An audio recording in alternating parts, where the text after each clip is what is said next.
SR9 న్యూస్కి స్వాగతం.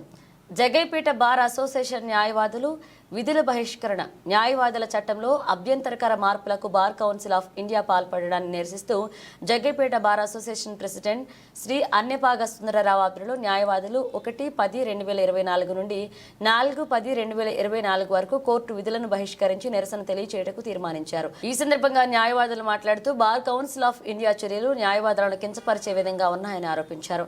ఈ కార్యక్రమంలో అన్నెపాగ సుందరరావు, బత్తుల వెంకటరామయ్య, కరణం నరసింహారావు, పసుపులేటి సత్య శ్రీనివాసరావు, ఎం కృష్ణయ్య, ఎం ఆంజనేయులు, కె శ్రీనివాసరావు, రావూరి ప్రసాద్, జి శ్రీనివాసగౌడ్, పూల నాగరాజు, డి హనుమంతరావు, దాసరి నాగేశ్వరరావు, కరిసే రత్నబాబు, శ్రీధర్, అశోక్, శ్రీనివాస, శేషకుమారి, అమ్ములు పాల్గొన్నారు.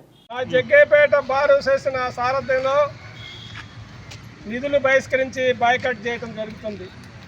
మేము ఎందుకు చేస్తా ఉన్నామంటే సెంట్రల్ గవర్నమెంట్ 2 అమెండ్మెంట్ తీసుకొచ్చారు. ఒకటి 22, రెండోది 24.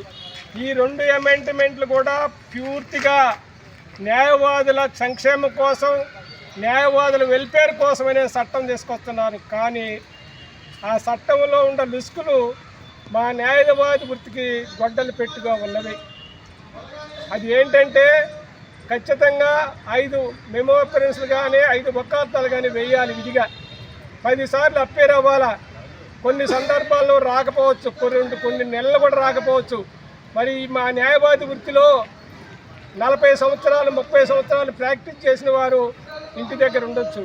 వారికి వచ్చేటటువంటి వెల్ఫేర్ కూడా పోతుంది. కాబట్టి అది మంచి చట్టం కాదు. అందుకోసమే యావత్ భారతదేశంలో మన రాష్ట్రంలో కూడా మన న్యాయవాదులందరూ దీన్ని నిరసిస్తూ గర్హిస్తూ నిరసన తెలుపుతున్నారు.